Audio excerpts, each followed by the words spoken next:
Hello, campers and fellow camp song lovers. This is, I am here today to reread the first half of Chapter 2 of Selfish or Brownie Scout because I just realized that partway through that video it cut off and didn't load up to YouTube, so I'll reread it, and hopefully I'll figure out how to delete the original recording of it so that I don't have two versions of it. The chapter is called The New Troop Meets. The minute school was over on Thursday, Sal, Nancy, and Karen rushed to the kindergarten room. It was the day of their first troop meeting.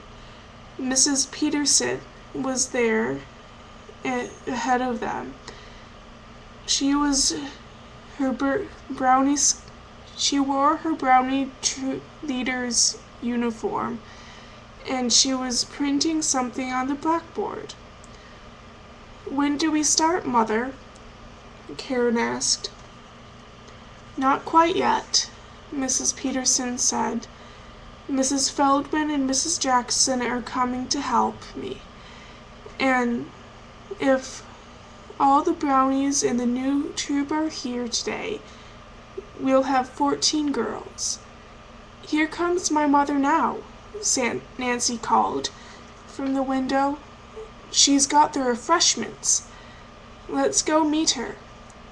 When Sal, Nancy, and Karen got back, most of the other girls were there. Everybody wanted to peek at the beautiful chocolate cupcakes Mrs. Feldman had baked. Mrs. Peterson told Nancy she was the hostess because her mother had brought the food. As hostess, Nancy was to pick another girl to help her serve. Nancy chose Sal, and they helped Mrs. Feldman fold paper napkins and put cupcakes on platters. "Let's sit in a circle and get to know each other while we have our party," Mrs. Peterson said. They all helped form the circle, and Nancy and Sal began to pass the cakes. "There seems to be 3 empty seats," Mrs. Peterson said. She looked at her list of names. 2 seats are for Nancy and Sal after they pass the cakes. Now let me see. Who is missing? "It's Linda Moore," Karen said. "I saw her in the hall when I came in." Mrs. Peterson went out to the hall and closed the door behind her. When she came back, Linda was with her, but Linda's face was white, and she looked like she'd been crying. "Come sit next to me and have a cupcake," Mrs. Jackson said. Linda shook her head and looked down at her shoes. She backed away and stood next to the door. Mrs. Peterson took a small chair over to her, but Linda wouldn't sit down. Soon Mrs. Peterson took her own seat, and Sal served her. The girls had left the biggest cupcake with the thickest icing for the leader. This is good," Mrs. Peterson said after her first bite.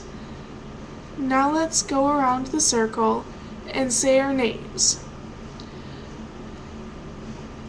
First, I want to be sure you all know the 3 mothers who are leaders of Troop 12.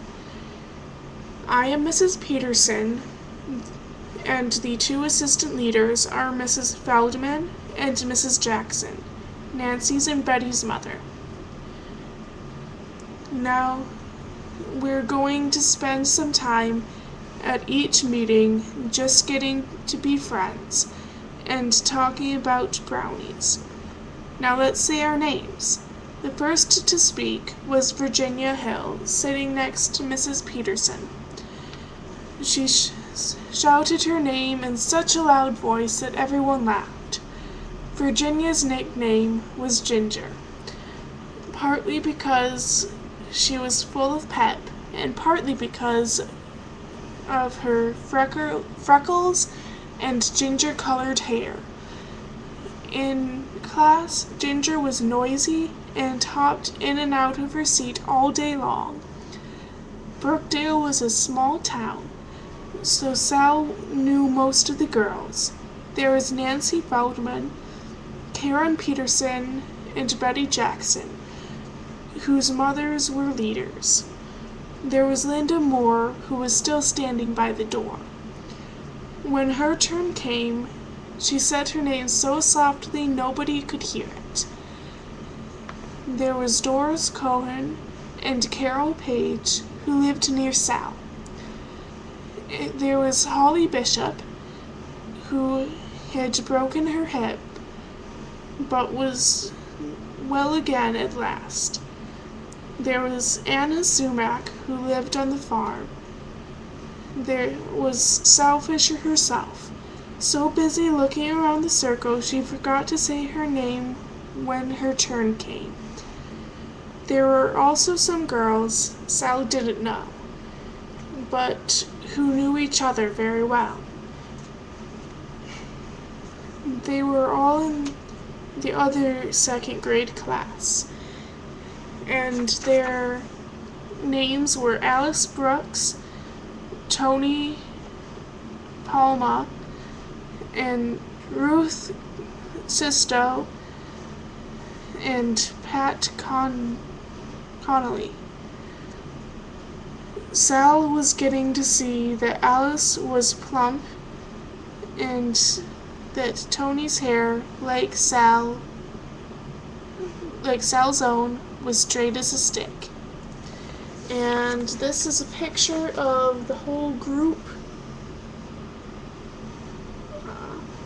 at the meeting.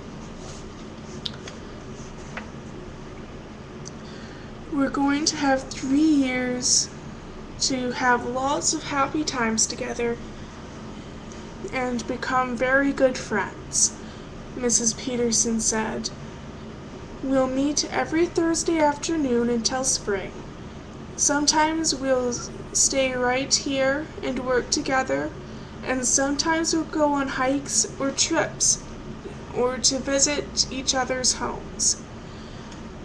Right now, Sal thought, she'll tell about going to the farm next week, but instead Mrs. Peterson went to the blackboard where she had been printing before the meeting. This is our Brownie Scout promise, she said. We're going to say it together at meetings, and all week between meetings, we'll try to keep it. It's a very important promise. Let's stand up now and read it together, and think about what it means as we say it. She could read the words easily, and she knew what they meant too. She looked over at Linda and saw her lips moving, while the others as they said the Brownie Scout promise for the first time. I promise to do my best, to love God and my country, to help other people every day, especially those at home. Everyone read softly except Ginger, who shouted, but Mrs. Peterson seemed not to notice. I have a few more things to tell, and then it will be your turn to ask questions," Mrs. Peterson said. She showed them the Brownie Scout salute, and they all tried it. They raised their right hand to their foreheads and learned to hold their first 2 fingers straight, while the thumb held the shortest fingers. Ginger wiggled her 2 fingers that were supposed to be out straight, trying to make the other girls laugh. "We hold the 2 fingers straight," Mrs. Peterson said, "because the Brownie Scout promise has 2 parts. When you are 10 and fly up to be Girl Scouts, you will have a new promise with 3 parts. Then your salute will be different, too, with 3 straight fingers." She showed the brownie greeting sign. It was just like the salute, except that she raised her hand to her shoulder instead of to her head.